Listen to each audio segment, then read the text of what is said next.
Professor Gregory Stanton is a research professor in genocide studies and prevention at George Mason University in Arlington, Virginia. He is globally recognized for his work in genocide studies and human rights advocacy. He is the founder and president of Genocide Watch and was director of the Cambodian Genocide Project and founder and chair of the International Campaign to End Genocide. Professor Stanton was a successful lawyer before he joined the State Department, where he drafted the United Nations Security Council resolutions that created the International Criminal Tribunal, or ICT, for Rwanda. Professor Stanton is a staunch critic of the Tigray People's Liberation Front, which he refers to as a terrorist organization which can commit genocide in Ethiopia. A great friend of Ethiopia, I asked Professor Stanton why we should take threats from the Tigray People's Liberation Front here in the US quite seriously. The Justice Department has never declared the TPLF a terrorist organization the way it should, but it is clearly it's the arm of a criminal government, which is the TPLF government in Ethiopia. The FBI needs to be aware, of course, anytime you have any inkling that there's a threat against anybody, any Ethiopian, if they are threatened, needs to report it to the FBI. But secondly, people who are in corporations like Facebook, for example, which has put literally a reward poster up on in Facebook for your death, they should realize that incitement to commit a crime is itself a federal crime. In fact, we're going to pursue this to the end. We're going to pursue this all the way up to the top levels of Facebook. They are violating a federal criminal statute. And they say, oh, well, it's not up to us because, we're just we just are the medium by which this message is being conveyed. Mm-hmm. Unfortunately, they're wrong. Any medium that conveys an incitement to commit a crime is itself committing a crime. Mm-hmm. And we will follow this up. Believe me, the people at Facebook should take down the advertisement calling on people to assassinate you, and they should do it immediately. And if they do not, they should be aware that they can be charged with a federal crime. The allegation is that one of the ringleaders, his name is Gush Haberra, was trying to coordinate this assassination plot in Boston. And the FBI is now aware of what they were planning, and in fact, as I mentioned earlier, they have foiled it. What can they do now? What can the FBI do against this kind of people, especially those TPLF spies that would like to violate the basic rights of Ethiopian exiles in the US? Well, first of all, they can arrest them. If they have enough material evidence that a conspiracy to commit a crime was underway, this man Gunsh Abera and his accomplices can be arrested just for the conspiracy to commit murder. You don't have to actually go through with the murder to have an arrest. In other words, that's why we have conspiracy statutes on our books. The act itself, the murder, doesn't have to occur. You can arrest people before it ever gets that far. It sounds to me like the FBI would not have identified this man if they didn't have enough evidence already to arrest him. Once such a person is arrested, that person can actually be convicted of a crime in a federal court and can be sentenced to prison. After prison, the person would almost certainly be deported from the United States. Apparently, the investigation is ongoing. They are gathering evidence, and they would like to collect more information and evidence against these people. One of the questions that needs to be raised is the fact that, as you very well know, everyone who lives in the United States has First Right amendments, including me. The only thing that I have done is protesting against the former dictator Meles Zenawi in Washington D.C. that has seriously offended members of the TPLF and its spies. Can anyone violate the first right amendment of people who reside in the U.S. Without having any consequences? No, I mean, the point is you have absolutely every right to have done what you did in Washington, D.C. when Meles Zenawi was in a public forum and you stood up and you hollered at him that he was a killer and so forth. That is absolutely your constitutional right to do. Now, they told you then to sit down and so forth, and I understand that you were then removed because they said this violated the public order of that particular meeting. But that doesn't matter. They can't arrest you for what you said. What you said was your right to say. And that's one of the beauties of the United States. We have perhaps the freest speech in the world here. But it is not free speech to conspire to commit a murder. What should Ethiopian exiles do, to challenge TPLF spies living in the US? They are intimidating people, and now they would like to kill journalists and human rights activists in the US. What can ordinary Ethiopians do to challenge and, in fact, bring them to the court of law? Well, my first advice to them is to report the specific threats to the FBI. I mean, straight to the FBI. The FBI has got the TPLF already in its sights. It knows very well that the TPLF is a terrorist organization, even if it can't get the Justice Department to declare it officially. It's actually the State Department that would, I think, make that decision anyway. But that's where they should go, straight to the FBI. Our FBI is a very strong and very reliable organization, and I have a lot of confidence in their ability to follow up on this. I've seen this over many, many years. When Iranians were spying on their own people in way back in the 1980s, when I was a lawyer in Milwaukee, Wisconsin, I reported it to the FBI. I had found out who the Iranians were on the University of Wisconsin-Milwaukee campus who were spying on the others. I reported it to the FBI, and the FBI basically investigated them and I think informed them that if they didn't stop this, that they were going to get charged and eventually deported from the United States. Well, the illegal surveillance of other Iranians stopped when we did that. As you know, TPLF is a criminal enterprise oppressing Ethiopians back home and now even in exile. Can anyone become a member of the TPLF and work with the government, to commit crimes and support criminal enterprise in the United States? While, as you mentioned, the TPLF has been doing so many things against Ethiopians and the country. How should Ethiopians challenge these people? Apart from referring the case to FBI, do they need to get organized, to bring these people to the attention of the FBI, petition the FBI, or what's the best way to challenge them? I think it is helpful to organize, to challenge absolutely an organized group like the TPLF. That's why I think we need organizations like Free and like the Saleh Movement for a New Ethiopia and so forth.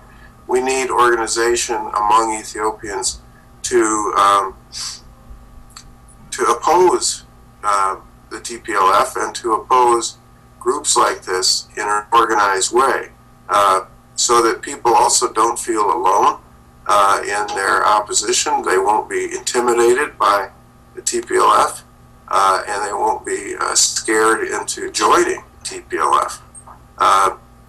As you say, probably the best antidote to a criminal organization is a legal organization, and that's exactly what you are.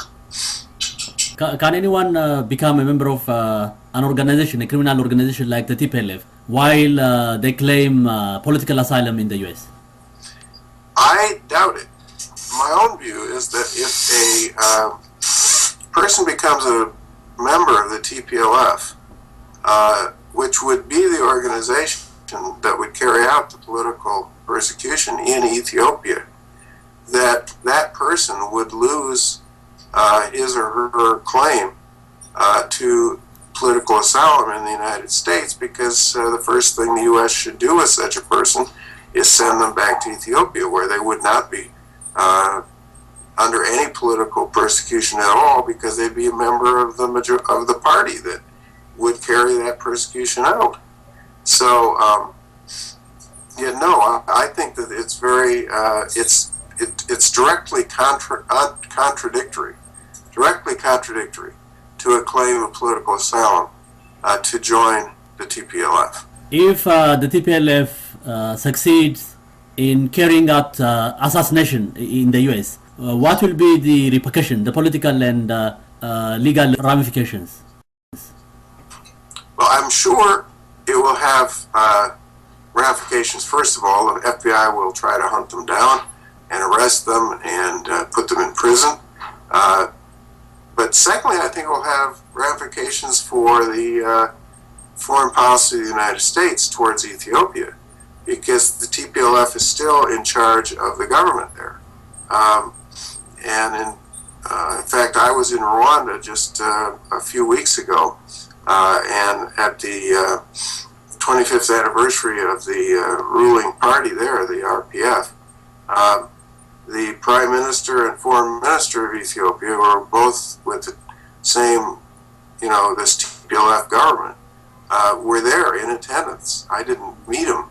I didn't go up and try to shake their hands, I can tell you that. But I was shocked that actually the Rwandan government would even receive them. The thing that I would say is that our government should take a very hard look at the kind of assistance we're giving to Ethiopia, since it has a criminal regime in charge of the government.